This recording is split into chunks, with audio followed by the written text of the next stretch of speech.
From the moment I met Jake, I knew our lives would be a roller coaster. I was always the type to plan everything out. By the time I turned 28, I had a stable job as a lawyer, a nice apartment, and a clear idea of where I wanted my life to go. Financial stability was important to me, and I prided myself on my ability to manage my finances. Jake, on the other hand, was a whirlwind. The first time we met, he had this infectious energy about him that drew me in. He was a tall man with messy brown hair and a carefree smile that could melt anyone's heart. We met at a mutual friend's party. I was discussing a recent case I had won at work, and Jake walked over, drink in hand. "So, you're the famous lawyer Rachel everyone's talking about," he said with a smirk. I raised an eyebrow. "And who might you be?" "The guy who's about to change your life." He winked. Laughing, I replied, "That's a bold statement, but sure, I'll bite. Tell me, how do you plan on doing that?" Over the next few hours, we talked about everything, from our childhood memories to our future dreams. He told me about his love for adventure and how he often went on spontaneous trips just because he felt like it. He said he believed in living in the moment and enjoying every second of life. I found his perspective refreshing. Here I was, someone who always planned ahead, and then there was Jake, someone who took each day as it came. Over the next few months, our relationship blossomed. He introduced me to a world of spontaneity, and I brought a bit of order to his chaos. Our dates were always full of surprises. One day, he would take me out for a fancy dinner, and the next, we would be on a random road trip to nowhere. It wasn't just the fun times that made me fall for him. It was also the way he cared for me. He would always make sure I was okay, and he had this unique ability to make me feel special. One evening, after a particularly long day at work, I came home to find my apartment filled with candles and roses. Jake stood in the middle of the room, a huge grin on his face. "Thought you could use a little pick-me-up," he said. I smiled. "You always know how to make a bad day better." We settled into a routine, and before I knew it, we were talking about moving in together and even getting married. Our relationship had its challenges, especially when it came to our different views on money. I was always careful with my spending, while Jake was more impulsive. "Come on, let's just book that trip to Europe," he would often say. I would reply, "We need to plan it out, Jake. We can't just spend without thinking." He would just roll his eyes. "You worry too much." Despite our differences, we loved each other deeply. So, when he proposed, I said yes without hesitation. I believed that love could overcome any obstacle, and I was ready to start a new chapter of my life with Jake. Meeting the in-laws is always a nerve-wracking experience, but when Jake asked me to join a family dinner, I wasn't just nervous, I was curious. I had already heard snippets about Jake's family and their money habits, and I was eager to get the full picture. Their house was a large, sprawling mansion on the outskirts of the city. As we drove up the long driveway, I noticed the numerous cars parked outside, many of which looked brand new. As we entered, I was greeted with a loud cheer from Jake's relatives. They were a lively bunch, and the house was filled with laughter and chatter. Jake's mother, Linda, was a petite woman with a warm smile. She hugged me tightly and said, "It's so good to finally meet you." I smiled back. "Thank you for having me." Jake's father, Mark, was a tall, broad-shouldered man with a booming voice. "So, you're the lawyer who's captured our Jake's heart," he chuckled, shaking my hand firmly. "It seems that way," I laughed. Dinner was a grand affair. The table was laden with dishes, and wine glasses clinked cheerfully. As we ate, I observed the dynamics of Jake's family. They talked about their recent purchases and the vacations they had been on, or were planning to go on. Money seemed to flow freely in their conversations, and I got the sense that they didn't think twice before spending. Linda mentioned a recent shopping spree in Paris. Mark spoke of a new business venture that required a significant investment. Their younger daughter, Sarah, excitedly chatted about her plans to study abroad. At one point, Jake's older sister, Emily, turned to me. "So, how do you manage your finances? Being a lawyer, you must be earning a lot." I hesitated for a moment before answering. "I try to save and invest wisely. It's important to have a financial safety net." Jake jumped in. "She's the practical one in our relationship." Emily laughed. "Sounds like you two balance each other out." The evening went on, and I could feel the difference in our lifestyles. While I was always cautious about spending, Jake's family seemed to have a live for today mentality. It was clear that they enjoyed the finer things in life and didn't hesitate to indulge. As the night drew to a close, Linda pulled me aside. "You know, dear," she began, "Jake is lucky to have you, but do let him have his fun. Money is meant to be enjoyed." I nodded politely. "Of course. I just believe in being careful." She patted my hand. "Balance is key." As Jake and I drove back home, the weight of our differences hung in the air. I turned to him. "Your family is lovely, but we have very different views on money." Jake sighed. "I know, but love is about compromise, right?" I smiled. "Yes, but compromise doesn't mean losing oneself." Jake reached over and squeezed my hand. "We'll figure it out." But deep down, I couldn't shake off the feeling that our financial differences, combined with the influence of Jake's family, would soon lead to challenges that neither of us were prepared for. And so it happened. We were barely through the front door when the tension in Jake's family home became apparent. The large living room, which I remembered as a place of laughter and chatter during our last visit, was now filled with anxious faces. Everyone was there: Jake's parents, his siblings, and most notably, his younger brother Ryan. I had always found Ryan a bit unpredictable. He was the sort of person who took chances, always believing the next big break was just around the corner. That day, he looked restless, his eyes darting around the room, avoiding direct contact.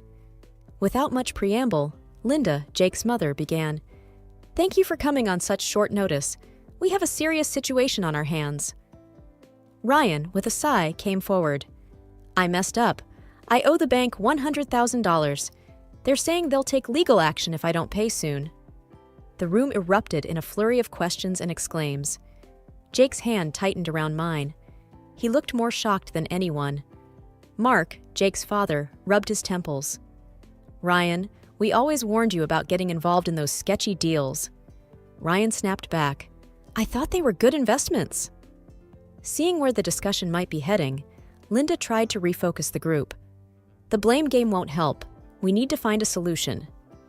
Emily, Jake's sister, interjected, "Why don't we all chip in?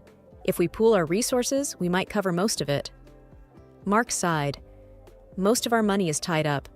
We can't pull out that kind of cash right now." Then, all eyes turned to me. I felt trapped, like a deer in headlights. I sensed what was coming next. Jake, squeezing my hand tighter, spoke up. "You've got savings, right? We can use that to help Ryan out." I looked at him in disbelief. Was he seriously suggesting this? Linda's eyes brightened. "Oh, that would be wonderful. Can you help, dear?" I tried to remain calm. "Jake, we've talked about being careful with our finances. My savings are for our future." Jake's face reddened. "This is family. Don't you care about my brother?" Ryan nodded. "Yeah, aren't we supposed to be family now? Or does money matter more to you?" Feeling cornered, I replied, "I understand this is a tough situation, but why should I hand over my hard-earned savings when there might be other solutions? Maybe I can help negotiate with the bank? Work out a plan?" Jake's voice grew louder. "This isn't the time for legal advice. Ryan needs help now." Linda chimed in, with an edge to her voice. "We thought family meant something to you. Guess we were wrong." The room felt stifling, the weight of their expectations and accusations pressing down on me. I had hoped Jake would be my ally, but he seemed to have chosen his family's side. The meeting ended with no resolution. As Jake and I walked back to the car, I felt a chasm growing between us. The dawning light had always been a comforting sight, but this morning its warmth was overshadowed by a chilling discovery. Glancing at my phone, I saw an alarming bank notification. My heart thudded heavily as I saw the staggering amount. $150,000 had been transferred out of my savings, and even more shockingly, it had been sent to Jake's account. Confusion and dread wrapped around me. This couldn't be right. Without hesitation, I tried calling Jake, but he didn't answer. I sent a message. "Jake, why is there $150,000 transferred to your account? We need to talk. Now." Time ticked by, and every silent moment only amplified my anxiety. He didn't respond. The swirling unease forced me into action, and I decided to confront him at his workplace. As I approached his office, I saw his empty desk. One of his colleagues, Sarah, looked up and said, "Looking for Jake? He's taken the day off. Some personal matters," he mentioned. I muttered a thanks, my thoughts racing even faster now. With growing dread, I decided to go to his parents' place. Perhaps they knew something, or perhaps they could get Jake to talk to me. The large wooden door of their house looked more imposing than ever. I knocked assertively. After a brief moment, Linda, Jake's mother, opened the door just a crack. Her guarded expression told me she was aware of something. "I need to speak to Jake," I demanded.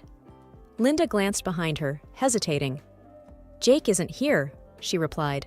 "Where is he? He's taken a huge amount from our joint savings. I need answers." Her face remained passive. "I don't know about any money," she claimed, but her eyes darted away. "Let me in. We need to discuss this," I insisted.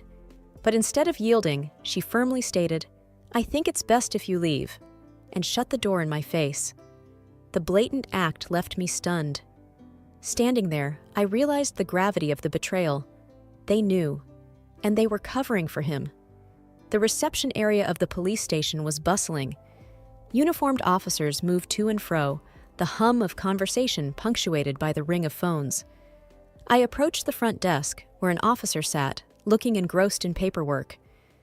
"Excuse me," I began, my voice slightly shaky. "I need to report a significant unauthorized transaction from my bank account. It's my husband." The officer, whose name tag read Perez, looked up, her eyes filled with understanding. "Take a seat." She gestured to the chairs nearby. "I'll call someone to assist you." Sitting down, my thoughts swirled. Was I really about to report my own husband? Before I could contemplate further, a tall officer approached me. "Mrs. Collins?" he asked. I nodded. "Yes, that's me." "I'm Officer Daniels. Officer Perez informed me about your situation. Let's go to my office where we can talk." We walked down a corridor, and he gestured to a chair opposite his desk. As I explained the situation to him, I noticed his brows furrow in concern. "So, you believe your husband took this money without your consent?" I nodded, swallowing the lump in my throat. "Yes, and his family seems to be in on it. They shut me out when I went to confront them." Officer Daniels jotted down notes. "Do you have any evidence of this transaction?" I pulled out my phone and showed him the bank notification and the message I had sent Jake, as well as his vague reply. Officer Daniels looked at the screen, his expression serious. "This certainly helps, but it's going to be a complicated case, given that he's your husband. Do you wish to press charges?" Taking a deep breath, I responded, "Yes, I do. I feel betrayed and violated. I need to stand up for myself." He nodded. "I understand. We'll start the process. It may take time, but we'll support you every step of the way." "Thank you," I whispered, tears threatening to spill. Officer Daniels extended a comforting hand. "It's tough, I know, but you're doing the right thing. We'll get to the bottom of this." The courtroom was a daunting place, its high ceilings echoing the whispers of the people inside. Rows of wooden benches filled with friends, family, reporters, and strangers who had taken an interest in the case. The tension was palpable. I sat on one side, dressed conservatively, my best friend Sarah by my side for support. Across the room, Jake sat with his parents. He avoided making eye contact with me. The judge, a stern-looking woman with gray hair tied back neatly, cleared her throat, signaling the start of the proceedings. "Order in the court," she declared. The prosecution began by detailing the charges against Jake: the unauthorized transaction, the evasion when confronted, and the role of Jake's family in possibly abetting the crime. It was painful to relive the betrayal as the evidence was presented. Bank statements, my call records, and the security footage from Jake's parents' home on the day I confronted them. Then it was Jake's turn to testify. He stood, looking much smaller than I remembered. "Your Honor, I admit to transferring the money, but I did it out of desperation. My family was drowning in debt. I thought if I took the money, it would fix everything. I planned to return it." I clenched my fists. He was playing the victim card. The prosecutor spoke up. "Mr. Collins, did you discuss this with your wife before taking such a drastic step?" Jake hesitated. "No, I thought she wouldn't understand." The prosecutor raised an eyebrow. "So, you decided stealing was the better option?" Jake lowered his gaze. "I made a mistake." The trial went on for hours. Witnesses were called, statements were read. When the time came for me to testify, I felt a lump in my throat. With every ounce of strength, I recounted the events, the betrayal, the pain of being shut out by someone I had once loved. Sarah was called up next. She spoke of my character, my hard work, my dedication to building a life with Jake, and the anguish I had experienced when discovering the betrayal. When the closing statements were made, the room held its collective breath. The judge, after taking her time, declared, "Mr. Collins, you've admitted to your crime, and while I understand your intent was not malicious, the act was a clear violation of trust. You will return the full amount of $150,000 to Mrs. Collins immediately and pay an additional fine for this unauthorized transaction." Jake's face went pale. His parents seemed equally shocked. "Furthermore," the judge continued, "I advise both parties to consider mediation to resolve any personal disputes." As I left the courtroom, I felt a mixture of relief and sadness. Justice had been served, but at what cost? The man I had once dreamt of building a life with was now a stranger, a criminal in my eyes. After the court proceedings, my mind kept going back to one thing. How did Jake's family end up in such a mess in the first place? And why was I, a mere bystander in their family affairs, paying the price? My curiosity got the better of me, and I decided to find out the root cause. The first person I thought to reach out to was Amanda, Jake's ex-girlfriend from before we met. She had once mentioned how Jake's family had a penchant for shady dealings. Back then, I had dismissed her words as jealousy, but now I wondered if there was some truth to it. I dialed her number, half expecting her not to pick up, but she did. "Hello?" "Hey, Amanda, it's Rachel. I know it's been a while, but I wanted to talk." She paused, then replied, "About Jake?" "Yes." We met up at a quiet coffee shop the next day. Amanda looked different, more mature and composed than I remembered. After exchanging pleasantries, I got straight to the point. "Amanda, you once told me about Jake's family, about their dealings. I need to know more." She sighed, taking a sip of her coffee. "I wondered when you'd ask. Jake's family has been involved in some sketchy businesses for years. Loan sharking, shady investments, you name it. They've always been about quick money." I frowned, but Jake never seemed that way, at least not when we were dating. Amanda shook her head. He tried to distance himself from it, but family ties run deep, and when his brother got into that massive debt, he got sucked right back in. My heart sank. "So, all this time?" She nodded. "He's been trying to bail them out. I warned you, remember? I saw the signs, the desperation, the sneaky phone calls, but you were too in love to see." I stared down, fighting back tears. I can't believe I was so naive. She reached across the table, squeezing my hand. "You're not the first, and won't be the last. They're masters of manipulation." The conversation shifted, and I learned that Jake's brother had a gambling problem. The debts weren't from a failed business or medical emergency. They were from nights spent at underground gambling dens and high-stakes poker games. I thanked Amanda for her honesty and clarity.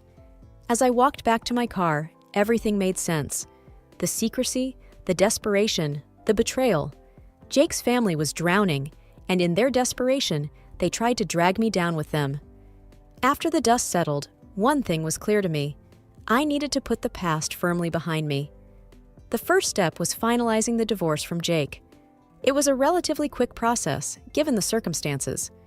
My lawyer, an old friend from law school, ensured that it went smoothly without me having to face Jake again. One evening, after a long day at work, I met up with some college friends for dinner. Sarah, always the one with the latest gossip, leaned in, her voice dropping to a conspiratorial whisper. "You remember Jake's brother, right? Heard he's been locked up for fraud." I raised an eyebrow. "You're kidding." She shook her head. Wish I was. Multiple counts of fraud and embezzlement. They say he'd been scamming people for years. Anna chimed in. And that's not all. Jake's parents' property? Seized and auctioned off to clear their mounting debts. I took a deep breath, processing the information. It's just sad. That family had so many issues, so many problems. Sarah squeezed my hand. You dodged a bullet, girl, and look at you now, moving on, living your best life. I smiled, grateful for the support. Thanks, Sarah. It's been a journey, but I'm finding my way. Life continued. Days turned into weeks, and then months. The wounds of the past slowly began to heal, and I started building a life that was truly mine. One evening, as I was settling down with a book, my phone rang. An unfamiliar number flashed on the screen. I answered cautiously. Hello? Hey, it's Jake, came the hesitant voice. A chill ran down my spine. What do you want? He cleared his throat. Look, I know I've done wrong. I'm in a tough spot right now, financially. I was wondering if... No. I cut him off sharply. But I just need a little help to... No, Jake. You and your family have taken enough from me. I owe you nothing. I replied, my voice cold and firm. There was silence on the other end. Then, a soft, defeated, all right. I ended the call, feeling a mixture of anger and pity. But mostly, I felt relief. Relief that I had moved on, that I was no longer entangled in their web of deceit and drama. Over time, I immersed myself in work and spent quality time with friends and family who genuinely cared about me. I learned to value and trust myself more than ever, firmly believing that no matter what life threw my way, I would always come out stronger on the other side.